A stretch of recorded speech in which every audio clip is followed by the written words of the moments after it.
I think this week one was the best week one I've ever watched in my entire life for the NFL. I think every single game this week was an absolute banger to kick off the year. I want to react to a lot of the big talking points from every single game, talk about some rookies, some quarterback play, some defense, and even some coaching. So jumping right into it, Thursday night, the season kicked off Cowboys and Eagles. This game was really, really exciting, and then the weather delay hit. It kind of threw off the momentum a little bit, so kind of unfortunate. This could have been an even better game than what it was. But CeeDee Lamb, 110 yards on 7 receptions, and if you watch the game, you'll know he actually could have had a lot more than that. A couple costly drops down the stretch would have had him probably closer to 200 yards, honestly, or at least around 160 or 170. Dak, once again, the drops kind of let him down, 188, but that could have been well over 200. Dak actually played very well. I was really unsure what to think of the Cowboys heading into this year, but the offense looked pretty good. Javonte Williams was actually a nice surprise as well. Although, to be fair, the Eagles' run defense was missing Jalen Carter after he decided to spit on Dak Prescott in the first 10 seconds of the game, so that was mind-blowingly stupid. Going for the Eagles, though, the offense was fantastic, about what you expected from the defending champs. Jalen Hurts, 2 rushing touchdowns. Saquon Barkley had a great game as well. A.J. Brown, not really much going on in this one, but honestly, a weird trend for week one was a lot of wide receiver ones did not do a whole lot. Kind of strange, but a great game to kick off the season. And then next was the Friday night game in Brazil with the Chiefs and the Chargers. The Chargers offense looked fantastic. I really can't say enough about Justin Herbert. That is probably, I want to say, yeah, I'm going to say it actually. That's probably the most comfortable and fluid I've ever seen Justin Herbert in the NFL. He looked confident using his legs, throwing on the run, standing in the pocket. He looked really, really good out there. So huge props to him. 3 touchdowns, 318 yards. Just a fantastic game all around. Mahomes had a great game with his legs as well, 57 yards and a touchdown. The Chiefs' offense is definitely a little sketchy, though, going forward. Rashee Rice is out until week 6 with that suspension. You have Xavier Worthy, I think, dislocating his shoulder, running the Travis Kelce. Then after that, Hollywood Brown, Tyquan Thornton, somebody's got to step up in that offense. Definitely something to watch as the AFC West has become very competitive over the past really just year. So yeah, it'll be interesting. Chiefs defense looked great though. But yeah, really for me, the storyline, that Chargers offense, absolutely amazing. Marion Hampton had a solid rookie debut. Quentin Johnston was actually doing really well. So his growth has been pretty promising for the Chargers over the past couple of years. But yeah, Chargers win that one 27-21. Next is the Panthers game. This is my personal favorite team. 26-10 Jaguars. And honestly, as a Panthers fan, I'm not really freaking out here. Things looked out of sync, but the Panthers have unfortunately started slow the last couple of years, and Bryce Young has got better as the season's gone on in the past, so I'm hoping that happens again. But overall, really poor execution on offense. It was a lot of just small things. Bryce Young had a great pass as Xavier Legette, like down to the 10-yard line, and he couldn't even get his feet in bounds with plenty of space. And so then the next play, I think it was a sack or something. That drive mounted to absolutely nothing. Another time, a great pass like 20 yards down the field to Ted McMillan. And then Austin Corbett, the center, decides to run a slant for some reason. Illegal man downfield. That play comes back. So a lot of really stupid mental errors. Bryce Young did not play well, but he also, I don't think, did as badly as the stats say, because I think he was let down by his receivers quite a few times. The bright side for the Panthers, though, McMillan looked fantastic as a rookie. Really, really excited for him. He was doing great. On the Jaguars side of things, also for the Panthers defensively, J.C. Horn, great interception with one hand. He's so good when healthy, so hopefully he can stay healthy. Jaguars, ETN looked really, really good, really comfortable. I couldn't tell if it was the Panthers' poor defense or ETN just back and healthy. But the Jaguars certainly saw a lot of promise because they actually traded Tank Bigsby as of like 2 days after that game.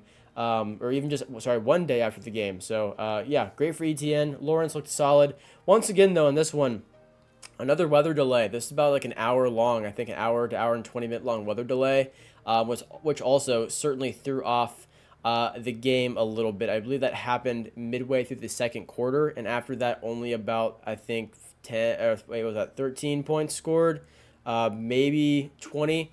So again, I guess there is still solid scoring after the weather delay now that I'm looking at it. But regardless, it does disrupt the momentum. So I think both teams could actually look a bit better than what they did.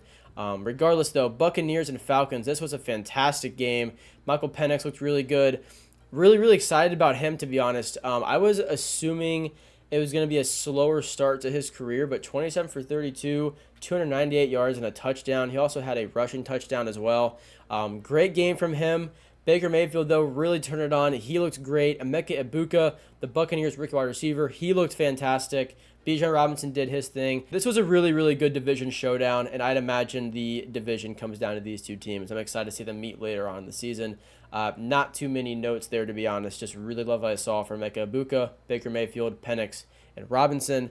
And then down to the Bengals and Browns. This was a weird one because every year Cincinnati plays very, very poorly in Cleveland. And so, of course, this year it's just the same. Well, certainly this time they don't play poorly in Cleveland, right? And sure enough, they played very poorly in Cleveland, but they got the win, and that is the difference. The Bengals have started very slowly. Over the past few years, I believe I saw a graphic that said since 2019, the Bengals are 1-11 in the first 2 weeks, which is mind-blowingly abysmal. I guess they're 2-11 now for what it counts.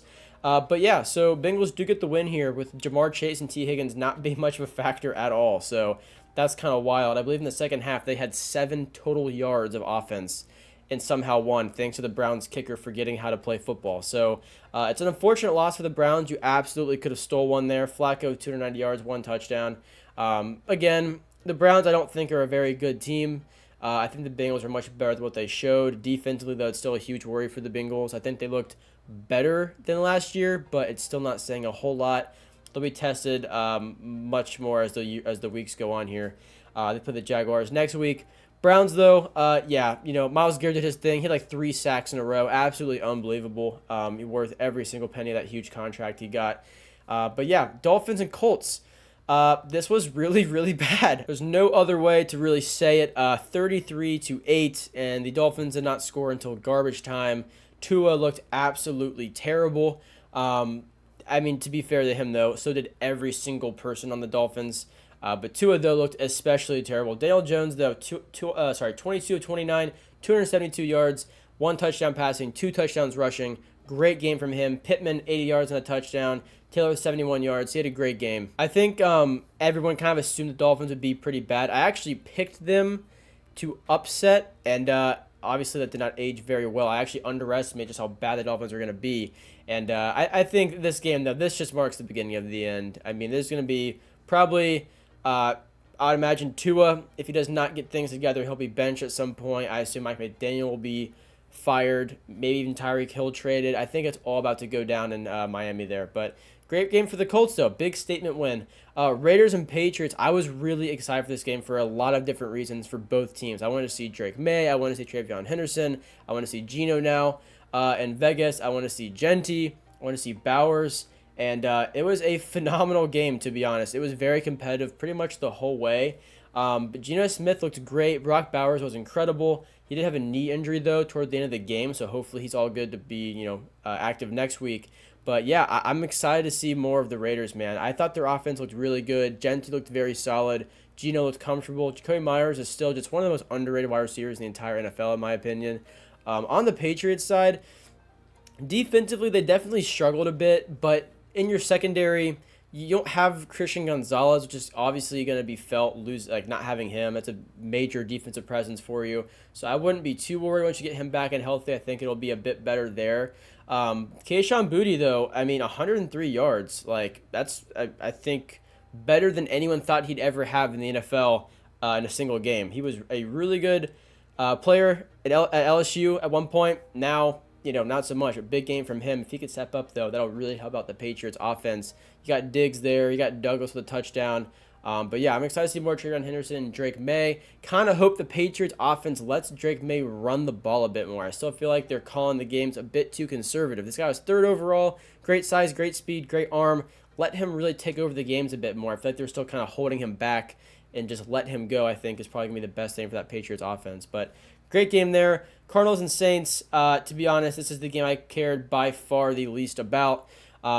Kyler Murray looked all right. Marvin Harrison Jr., though, did look much better than last year. He was much more comfortable in the game, so that's really nice for him. Rattler looked fine, but, it's like you're not going to win many games. Kamara was okay. Not really any big talking points from this one, in my opinion. Saints almost pulled off the comeback win, though, somehow. Steelers and Jets, though, this was a awesome game. And I'm not going to lie to you. I thought this game was going to be super low scoring going into this. I thought this was going to be like a 14-10 type of game, 12-17 type of game. But no, 34-32. Both offenses looked awesome. Rodgers looked so comfortable there in Pittsburgh. He had 4 touchdowns, no interceptions. Really, really good stuff there. Jalen Warren was very, very active. Metcalf did his thing. I was really, really impressed, to be honest, with the Steelers' offense. Steelers' defense, though, not as good. They're going to have to regroup a little bit, readjust. With that said, though, Fields looked great. And I was really worried about the Jets this year. I still am. It is 1 week. For every team, this is just 1 week. It doesn't mean a ton, but you definitely want to see some things that are more promising. And as far as the Jets go, Fields looked really, really promising.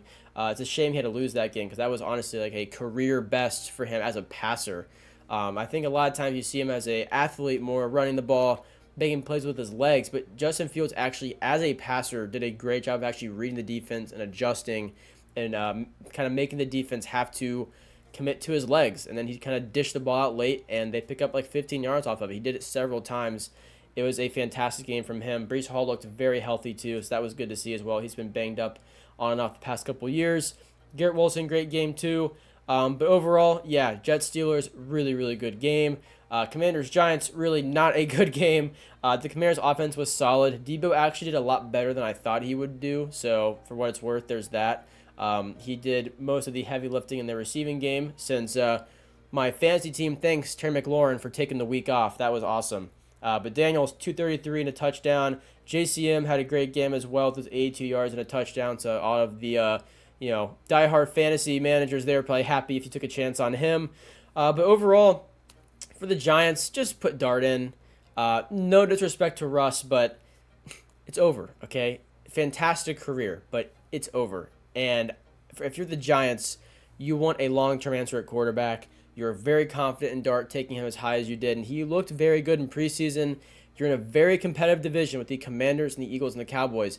Do not let this slip away. Do not wait the first 5 weeks, go 1-4, and then say, okay, now we'll put Dart in. If I was them, I would give Russ 1 more week, and if it's still just this bad, pull the plug, put in Dart, see what he can do. Neighbors did fine in this game, but he was held back by Russ. For what it's worth, the Giants' O-line let Russ get pressured a lot, and that really, really hurt them. On the Commanders' side of things, they were very good, honestly. Not really anything specific there for me. I liked seeing JCM get involved, but Daniels looked very comfortable once again, made some great plays with his legs. Debo, again, like I said, did a lot better than I thought he would. And that's a game without McLaurin really involved at all. So it's really could be even better than this. But yeah, Commanders are an exciting team. They get the win there. Titans and Broncos. So here's the thing. That is 12 points on the board for the Titans. But that does not really explain just how solid Cam Ward looked in his debut. They should have had more points on the board, to be honest with you. And it's a shame because a lot of times in rookie debuts, especially playing a defense as good as that he was facing, you see the quarterback force the ball into some pretty tight windows, maybe throw an interception, look really rattled. Cam Ward didn't really look like any of that. He didn't really force the ball anywhere it shouldn't go. He did a really good job of reading the defense and getting the ball out quickly and on target. But his pass catchers let him down. Chico Okonkwo dropped a huge catch huge pass down the stretch. Same with Calvin Ridley.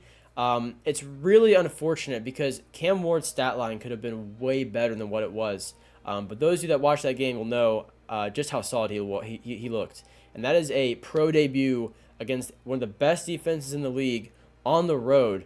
I mean, that's not easy. And to walk away with that with a lot of really good stuff on tape and no turnovers, that's huge for me, for Cam Ward.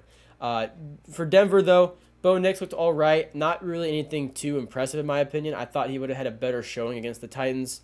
But, is what it is there. He got the win on to the next week. The AFC West is going to get really competitive, and I'm excited to see how this shakes out as the year goes on. RJ Harvey, though, that was someone that was a big big rookie name, especially for fantasy football guys.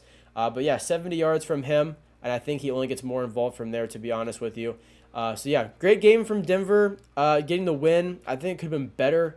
Really good game from Cam Ward, who unfortunately I don't think is going to get the respect he deserves from that game, but I'm excited to see Cam Ward in week 2.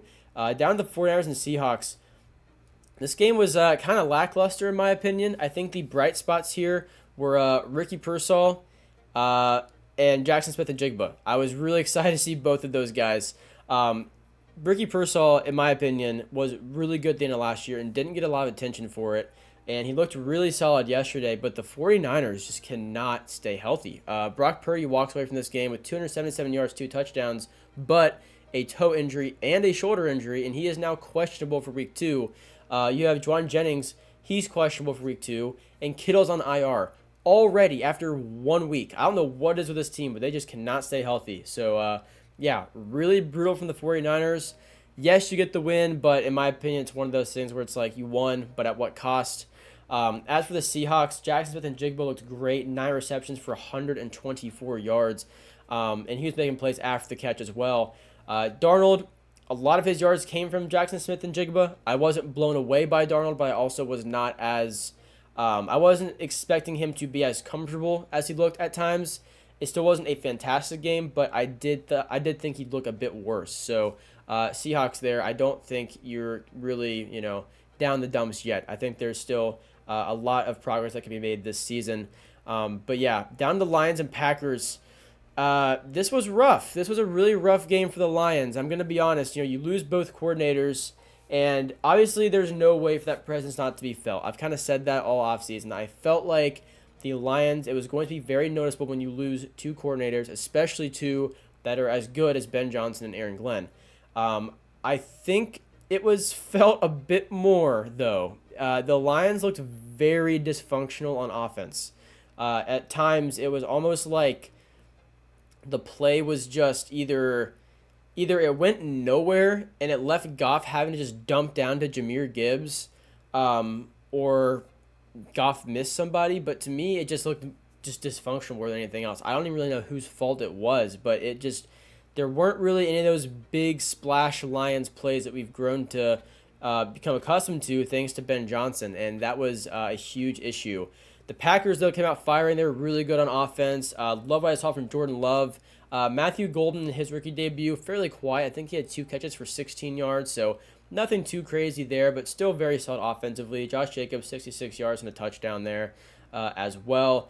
But yeah, so for the Lions, I'm not hitting the panic button because the Packers are a phenomenal team, but you're definitely going forward thinking, okay, this is a much different Lions team than what we've seen the past couple of years. Same defensively. I mean, it was just dysfunction all around, in my opinion. So, yeah, 27-13, great win for the Packers. Micah Parsons did get his sack in that first game as being a Packer, but that Packers D-line as a whole looks unreal. So they're going to be really, really good this year. I'm excited for Thursday night, actually. Packers Commanders should be a great one. Texans and Rams. This was a game that was pretty much just a defensive slugfest from the start. A lot of great plays from both defenses. Rams D-line got to Stroud a good amount, I feel like. As far as the Texans defense, they were able to, I think, contain some of the bigger deep shots, but Puka still had a great game. I mean, 10 receptions for 130 yards. He did his thing. Had a bloody eye at one point and then had to kind of come back, but still, he did a great job of just, he just wears the defense down. He'll get those tough receptions. He'll take the contact after the catch, and he'll fight for extra yards. It's a very tough-nosed Rams offense and defense. And, again, Texans are not a pushover. It was a 5-point game. This came down to the very end of the game. So both these teams are tough. But, again, both offenses were just no match for either defense. They just could not find any footing. The Rams won because they found the most footing, which really doesn't say a whole bunch there. The offense kind of came alive in the second half, even the fourth quarter for Stafford and the offense there. But, yeah, Kyren Williams, 60 yards and a touchdown. Good game from him. And, yeah, I expect to see a bit more from the offense from the Texans going forward. Nico Collins was pretty much non-existent there. Ravens and Bills. This is probably one of the best regular season games I've ever seen in my entire life. 41-40 Bills. This was 40-25 with, I want to say, 6 minutes left, I think, 5 minutes left in the game. And then you have, the Bills touchdown. They strip Derrick Henry of the ball, go down and score. I mean, just absolutely insane. That 4th and 3, the Ravens decide to punt the ball away. Bills go down and score, and that's the game. So unreal, though. Josh Allen, 394 yards and 2 touchdowns. I mean, just insane. There's just only so, like, I just feel like there's a certain level to where you can only be so good at quarterback. And Josh Allen is just at, like, I feel like the peak. Like, he just does literally everything at the highest level. And same with Lamar. I mean, I've said the past couple of years, I felt like Lamar was the best quarterback in the NFL, or at least no lower than one or than 2 or 3. And again, it was a great game from Lamar Jackson as well. Derrick Henry, though, as well. That's the thing. He fumbles, they lose, but it doesn't. You kind of forget. Derrick Henry, 18 carries for 169 yards and 2 touchdowns. It's really unfortunate to have a loss after a performance like that, because really, Zay Flowers' career game as well. Lamar played great. Zay Flowers had 143 and a touchdown, career game from him. But overall, for the Bills and Ravens, really, really exciting. Both defenses kind of struggled in the secondary a little bit. I know Kyle Hamilton got hurt for the Ravens, and he came back, so I assume it was nothing too serious there. Jair Alexander, look, he got cooked like the entire game, and he also made a tackle he shouldn't have made at the end of the game. If you watch that, you know what I'm talking about. He should have let him score, so the Ravens could have got the ball back. But so he tackled Keon Coleman, and the Bills were able to kind of just waste the rest of the time. So unfortunate there, but an amazing game. 41-40. Really excited to see both teams moving forward, of course. And then ending it off was the Vikings and the Bears. This game, it was like halftime, and I'm sitting there thinking, okay, it was an amazing week 1. Monday Night Football, though, kind of a dud. McCarthy struggling. Bears offense looks pretty good. And then the second half, it was just a different ball game. I mean, the Vikings defense came out, and huge credit to Brian Flores here. The adjustments they made were truly game-saving. I mean, it really, really was. In the first half, the Bears were able to do anything and everything they wanted. They were running play action. They were making plays to Swift. Caleb Williams was making plays with his legs. It was just anything and everything was all Bears. And then the second half, the Bears come out a little bit more sluggish, and the Vikings defense makes a couple more kind of bigger defensive stops, a bit more intensity involved. And then after that, J.J. McCarthy, he just locked in after the pick six. He truly did. At that point, I was like, okay, this game's probably over. McCarthy looked shell-shocked. And now he makes that kind of mistake, and he dusts himself off. He made some huge throws down the stretch. That pass to Justin Jefferson, I really think at that point he gained so much confidence, because it was, okay, we're still in this game. We're down 1 score now. I've proved I can go down there. I fit the ball in a pretty tight window to Jefferson. I think that was probably the biggest confidence booster imaginable. And then the pass to Aaron Jones was amazing as well. Great catch by Aaron Jones out of the backfield too, on like that wheel route, I think it was. And then the game-sealing run himself to get in. This is a great game, and I don't want it to be too much Vikings. And Vikings fans, don't hate me, okay? Because the Vikings had a phenomenal game. They deserve so much credit, because McCarthy looked great. The Vikings defense looked amazing. And it's still a Vikings offense without Jordan Addison. And Jordan Mason looked great as well. But the Bears, I do want to say, you're missing a couple of your top corners, which is going to hurt you, any day of the week. Offensively, you do lose this game, and Caleb Williams did struggle a good amount in the second half. But you can't erase all the good things you saw, though, as well. Caleb Williams also did look very comfortable at times. I love what I saw from the play action. You could see Ben Johnson, he obviously had a vision for this team. And it's week 1. There's a lot of room for growth. I don't want it to sound like, wow, the Bears suck again. Caleb Williams is a bust. It's not the case. The Vikings are just such a tough team, and McCarthy responded better than I think 99% of rookie quarterbacks would if they threw a pick six like he did at that point in the game.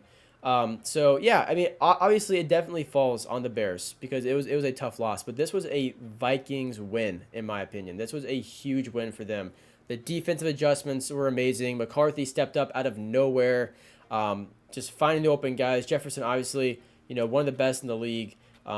So yeah, this was a great game. I like what I saw from both teams. Obviously, it's a very tough loss for the Bears, but I want to see them build on this. There were still a lot of great things, but Caleb Williams has to be more accurate consistently because the consistency is just not there for some reason. But yeah, I'm excited to see things next week. Next week is the Vikings and the Falcons, and that should be a really good game. McCarthy once again playing a very solid defense, especially that secondary. So yeah, I'm excited for that. Let me know down below what your guys' biggest takeaways are from week 1, how your favorite team did. Subscribe if you guys are new. I would really, really appreciate it on the road to 1,000 subscribers. And I'll see you guys in the next one. Peace out.